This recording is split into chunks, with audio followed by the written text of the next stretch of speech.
thought we forgot about it, didn't you?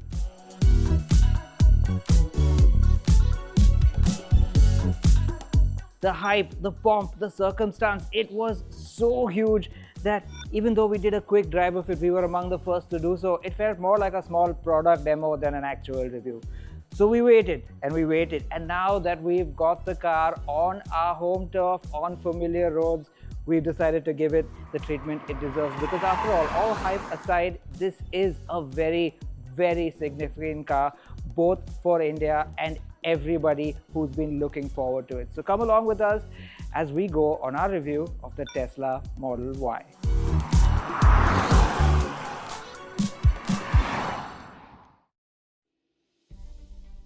Before we get started, which camp do you fall in? Are you a Tesla fanboy, a die-hard petrol head, or something in between? Sound off in the comments. We'd love to know what you think. And if you like this video, be sure to give it a thumbs up, and I hope you're subscribed to Autocar India. Whatever you think about the Model Y, one thing is for sure. Tesla's mission was always to be disruptive, to challenge the established order. And there's no better evidence of that than the way this car looks.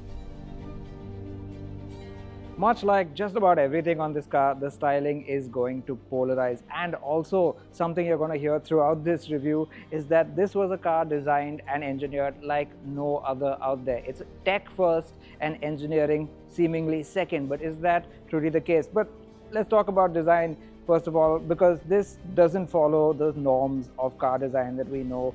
This is purely function. It's all about aerodynamics. This car has a drag coefficient of 0.22, which is actually excellent for a crossover / SUV. This new Juniper version, which is what the facelift is called, has this infamous light bar running down the center. You can make all the Hyundai Verna comparisons you want, but it is what it is. It does give it a very clean front end, and as you know, that contributes to better aerodynamics. In there, the slim thing is the indicator, all that is DRL, that's where the headlight is, and there's even an air channel through the bumper down there. In profile, if you didn't know the rest of the Tesla model range, you'd hardly look at this and think, this is one of the SUVs, would you? The roof goes all the way to the tail like a fastback. The ground clearance is 167 mm, but visually doesn't really look that much. Then you move on to the wheels. It doesn't look like there's a lot of travel over here, and these are big 19-inch wheels with these lovely aero caps on them. And even the tires, they aren't meaty or bulky. They look pretty low profile in relation to the rest of the wheel. And yeah, all things considered, this is very much firmly in crossover territory. You've also probably noticed that is one of eight exterior cameras. There's one here, there's one in here. This one points forward, that one points backwards. It's very unusual. There's no camera here where you'd normally find it.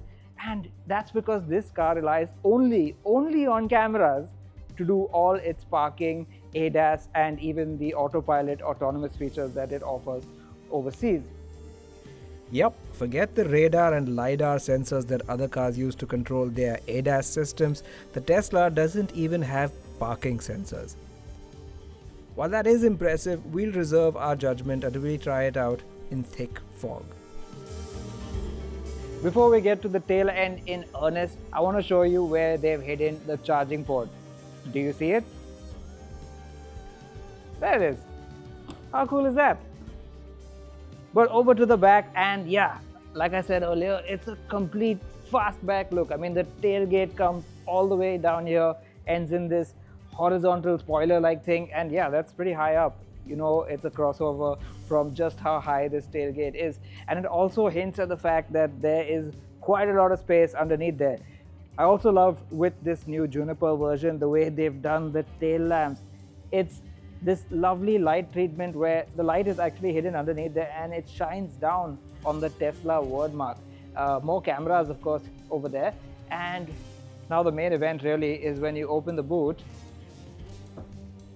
This massive tailgate powers open to reveal 822 liters of boot space. That's right, it's a monstrous amount. And you combine that with 116 liters up front, and that combines to give you 938 liters of storage in this car.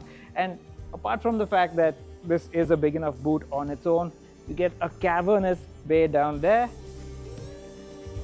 And if you want more storage still, a press of these buttons electrically folds down those back seats to give you 2100 liters of storage. That is properly cavernous. However, there is no spare tire on offer. And it continues to impress once you get into the back seat. Apart from just aerodynamics, the real benefit of this rather oddball shape for this car is the amount of space it liberates on the inside. You can laugh at it all you want from the outside. Once you're sat back here, you know what they were doing it for. The space in this back seat is unbelievable. I mean, I don't even have to tell you that I'm just under 5'8" and that's set to my driving position.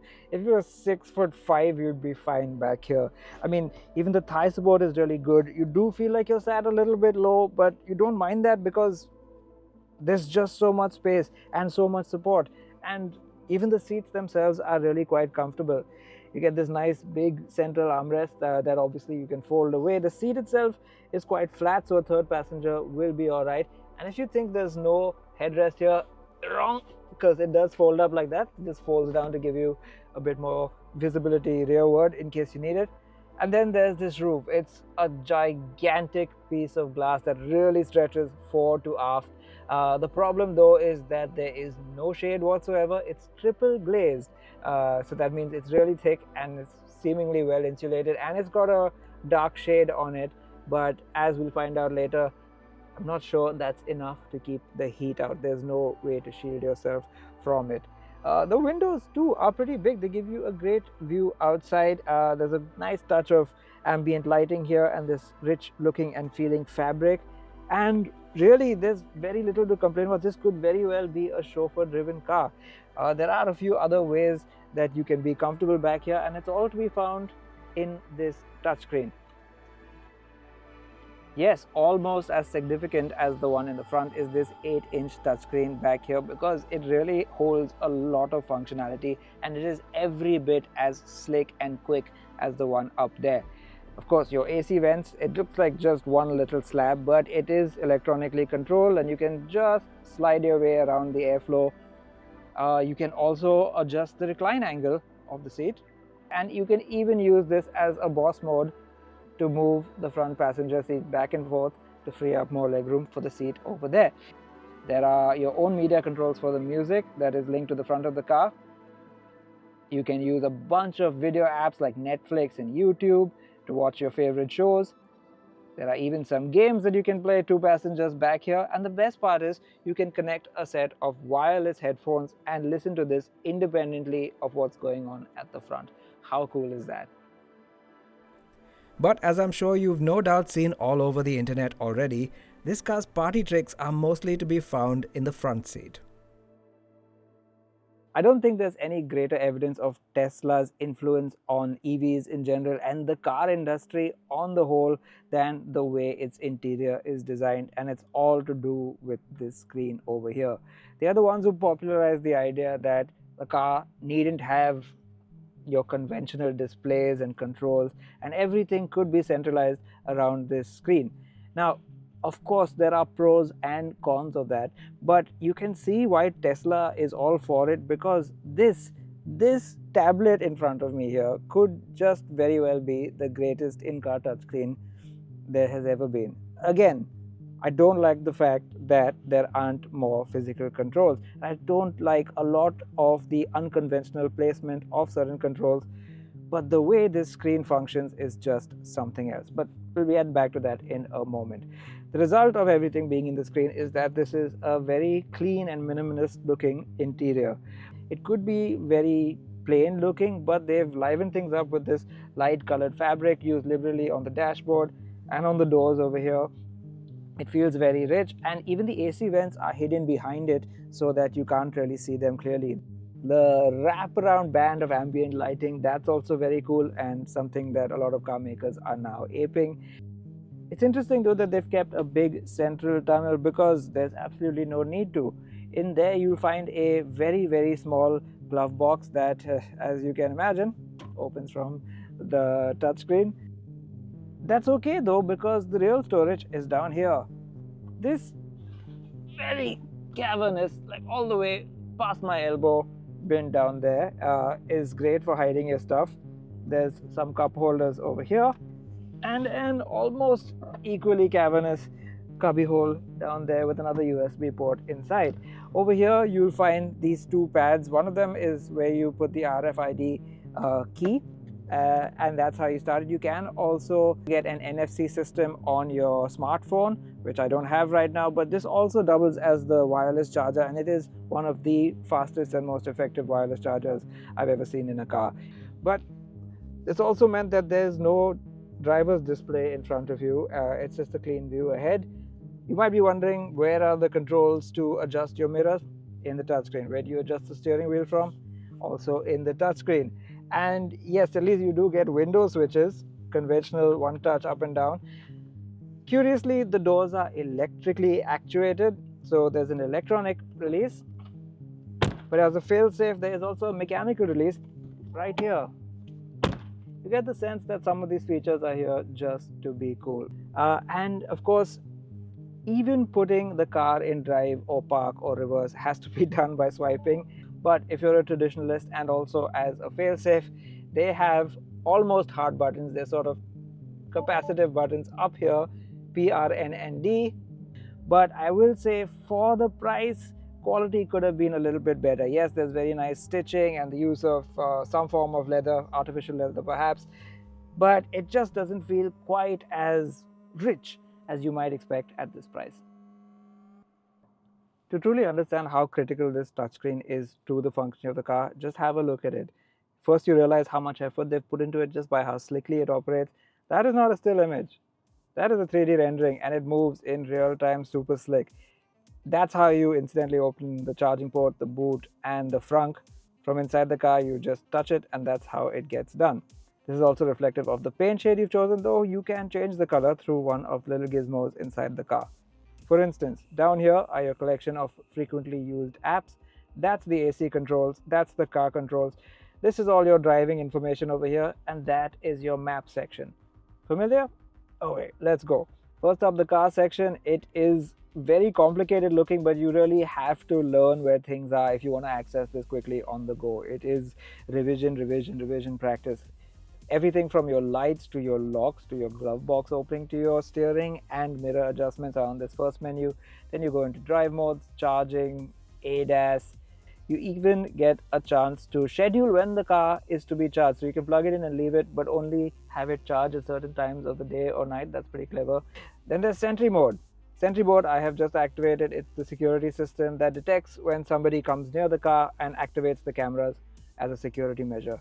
There's even a camera in there just in case something is going on inside the car.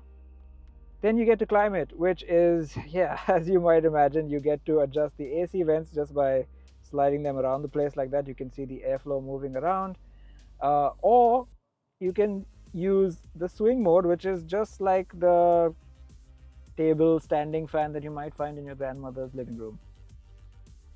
There are heated and ventilated front seats.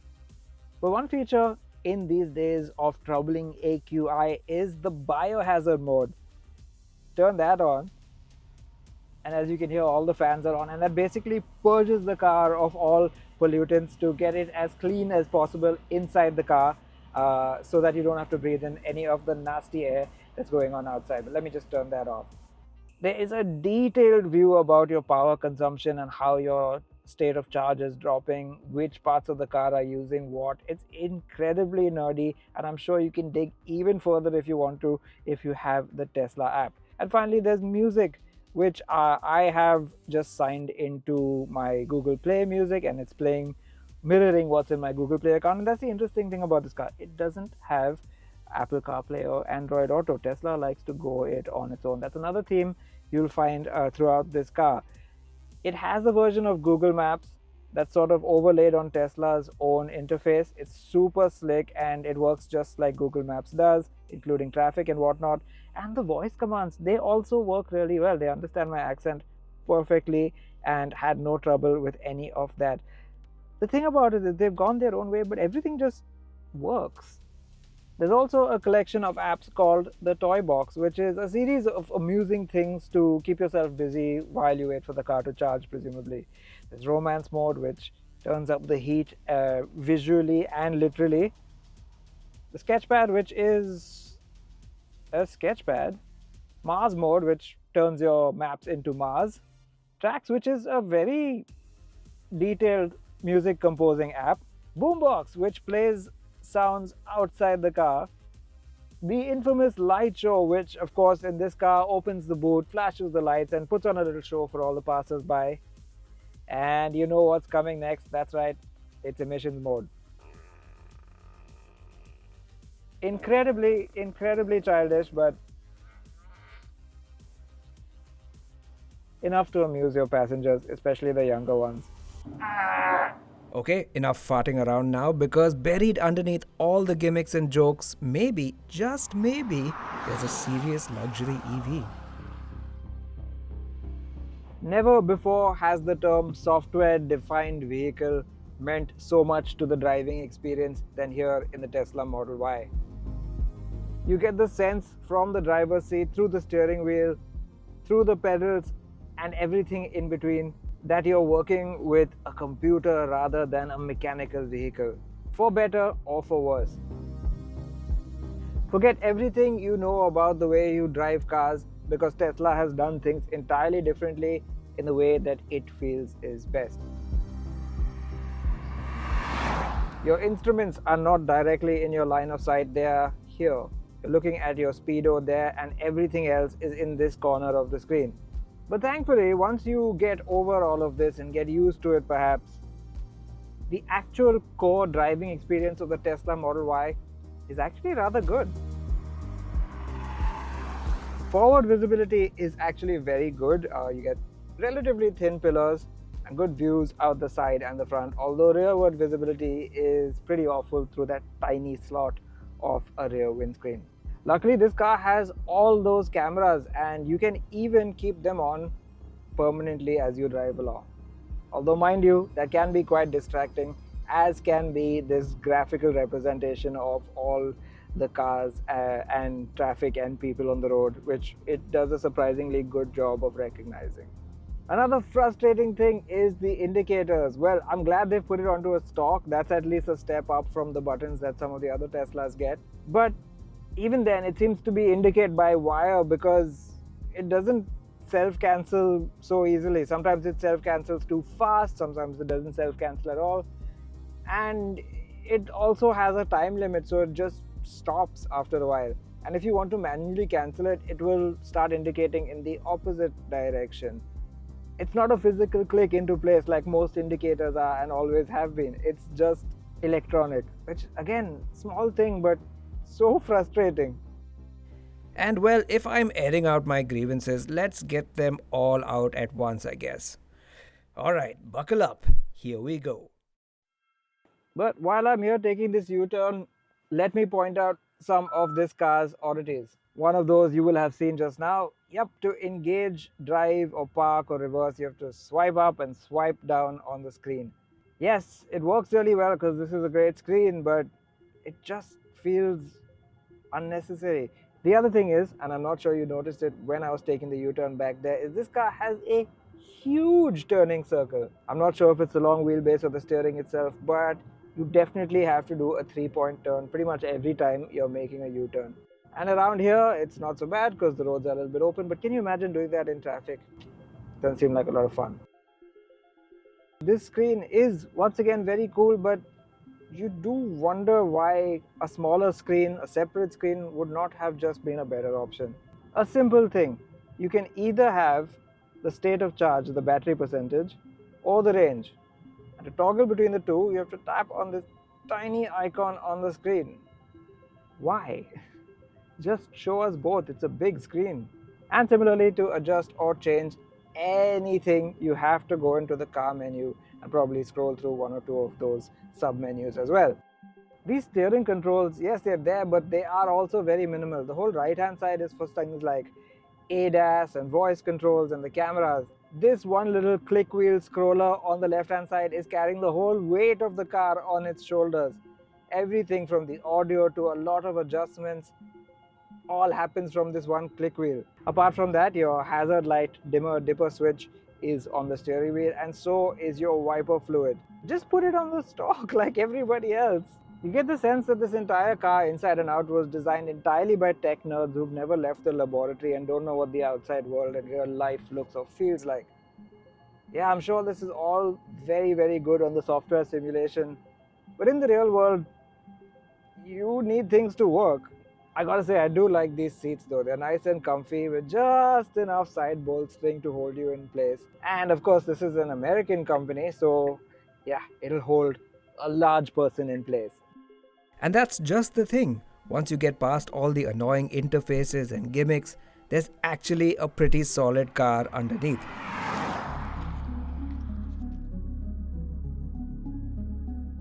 I came into this drive expecting it to be some sort of soulless, emotionless appliance that's all software and no hardware, but the hardware holds up surprisingly well.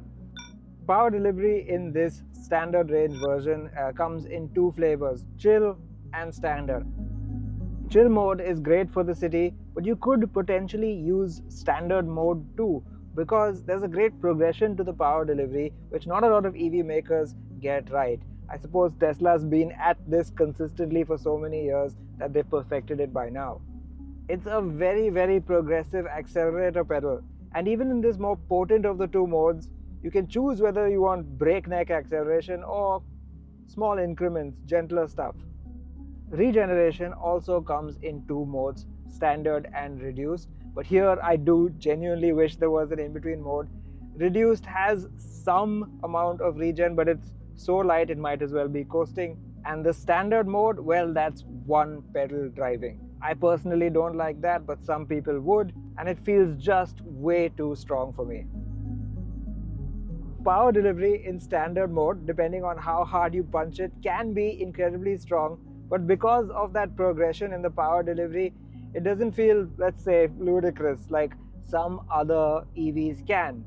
It's not that switch on, switch off acceleration, and I suppose that's okay. It feels modern, it feels refined, it feels mature.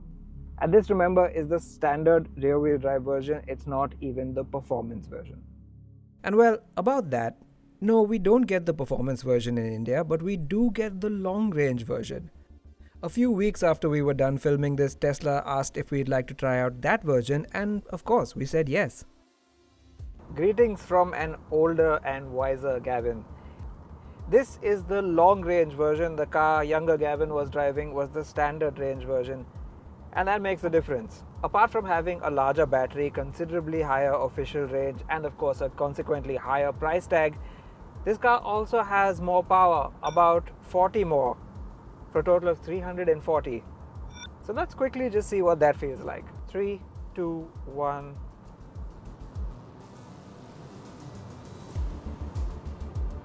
Frankly, with power and torque this ferocious to begin with, that extra 40 horsepower doesn't really make itself felt. First up, performance. In our V-Box acceleration test, the 340 horsepower Model Y long range did 0 to 60 kph in just 3.4 seconds and 0 to 100 in just 5.95. As is often the case with an EV, power starts to plateau after that, and that is evident in the subsequent numbers. Overtaking large vehicles on the highway will be easy, however, with 20 to 80 kph done in just 3.44 seconds and 40 to 100 in just 3.66. Credit where it's due, these are all seriously impressive numbers, any way you slice it. But just how does that all feel? First things first, cruising at proper 3-digit highway speeds, you are going to want to switch the steering into its heavier setting, because this lightest setting, which I had for the city, just doesn't feel reassuring enough at 3-digit speeds. And I'm also happy to report that highway stability is absolutely excellent. This is a nice long wheelbase car and it feels rock solid holding these speeds on a long drive. On the topic of long drives, let's talk range. This long range version is rated at 661 kilometers official by Tesla. In our real world test, we managed 425 kilometers in the city cycle and 500 kilometers on the highway cycle. Sounds pretty good, but that might just be down to the battery, which is estimated to be a considerable 84.2 kilowatt hours, because the actual efficiency was not that great. Just 5.06 kilometers per kilowatt hour in the city and 5.95 on the highway. Still, near 500 kilometers will be more than enough for most owners. And with that, it's goodbye from me. Back to past Gavin and the standard range Tesla Model Y.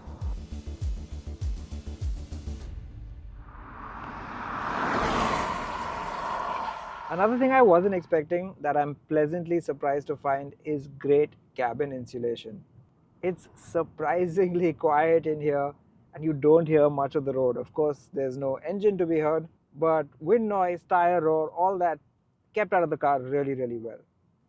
In fact, the loudest thing inside this cabin is the AC blower, which I believe is working overtime to keep me cool right now, even though I've actually had to turn it down so that I can speak and be heard clearly.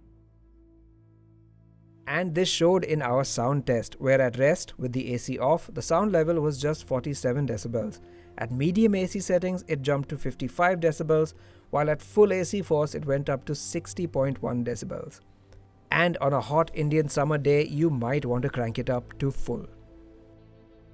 The thing is, this glass roof, it may be triple glazed and have a black tint to it, but it's getting warmer and warmer as the day goes on, and no matter how hard the AC works, it's always got its work cut out because there's so much heat coming through this glass. Tesla says they might offer an accessory further down the line, but that can't come a moment too soon. Now this car uses brake-by-wire, which means there's no physical linkage between the brake pedal and the actual brakes. And while that's very good at pulling back energy and making this car super efficient, it's not very good for pedal feel. I'm sure this 1.9 ton EV will hold up well under hard braking, but the pedal just doesn't give you that confidence that it's going to slow down in time. But it does. In our braking test, the 1.9 ton crossover stopped from 80 kph in just 2.74 seconds and in a length of 29 meters. When it comes to this car's handling, it's a bit of a mixed bag for me because it feels quite artificial, but at the same time, it's incredibly competent. You get 3 steering modes, light, medium and heavy. I've currently got it in the heaviest setting, and I'm happy to report that it stays heavy throughout at whatever speed, no matter how much lock you throw into it.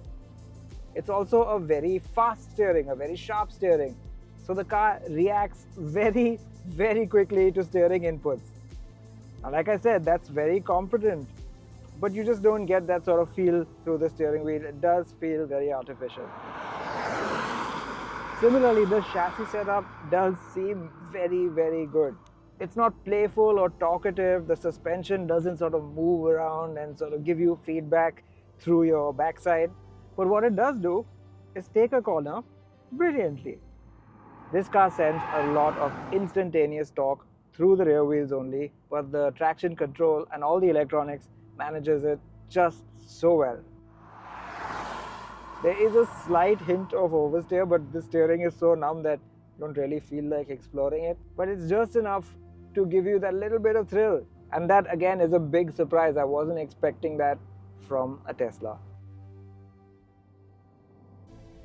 Now this car may have decent ground clearance. It's not amazing. It's 167 mm, I believe. And that's good for a sedan or a hatchback. Not so great for an SUV or a crossover. So while it will clear most speed breakers, you do have to be very careful because it's a long wheelbase that has to cross those speed breakers. The ride quality is something that's also not as bad as I initially thought it was. That's because our first drive of this car was confined to the city where there's potholes, expansion joints in the road, and generally bad roads. But what you realize is the moment you start to go a little bit faster than city speeds, the suspension comes into its own quite well. It does much better at soaking up bumps and being composed, and it's really great at high speeds. In fact, that firmness is of course ever present at low speeds, and that is only compounded by the 19-inch wheels and relatively low pro tires. We also tried out the ADAS functionality of this car. Now, yes, you can buy it with autopilot, which is a 6 lakh option, but that is not active in India. So if you spend that 6 lakh, and Tesla tells us some people have, you just have to wait until it becomes legal to use. But you still do get ADAS in the meantime, and I gotta say, it works quite well. I suppose this is the benefit of a company that operates in various different markets with various different conditions. You get 3 settings: early, medium, or late, and that tells you how soon or otherwise the system will intervene when it detects a problem. And in medium, it's great for India. Although once again, frustratingly, if you have to turn off anything or change it around, you have to go into 2 or 3 menus to find the ADAS settings and fix them from there. Just have a button to turn it off. It wouldn't be a complete review if we didn't try out one of Tesla's famous superchargers. Currently just at 3 locations, including this Mumbai one at 1 BKC, there are plans for more in other big cities. And boy, are they effective. We managed to charge at speeds of 175 kilowatts, and of course the car handily displays all the data you need. It is expensive though, at 24 rupees per kilowatt hour. The Tesla Model Y then is a car that's quite easy to get annoyed with, at first at least. It's wrapped in 3 layers of gimmicks and in certain places feels downright unintuitive to use. What's more, the excessive hype is at odds with a vehicle that just doesn't look special and doesn't feel luxurious enough. And this hits even harder when you factor in the price. 59.89 lakh rupees for the standard version and 67.89 lakh for the long range, which is on the pricey side of a segment that also includes the BYD C-Line 7 and the BMW iX1 long wheelbase. At least now it is being offered with attractive exchange bonuses and other benefits to soften the blow. The thing is, if you can get past all this, and it is a lot to get past, there is a genuinely impressive EV in here. Power delivery is superbly metered out, strong yet manageable. The handling is unexciting but predictable. There's acres of space, and it's even pretty refined. And yes, while we hate that everything is in the touchscreen, what a touchscreen it is! It is easily the gold standard of the car industry that everyone else should aspire to. So yes, you should believe the hype. It's just that it takes some time to find out why, and it does come at a price.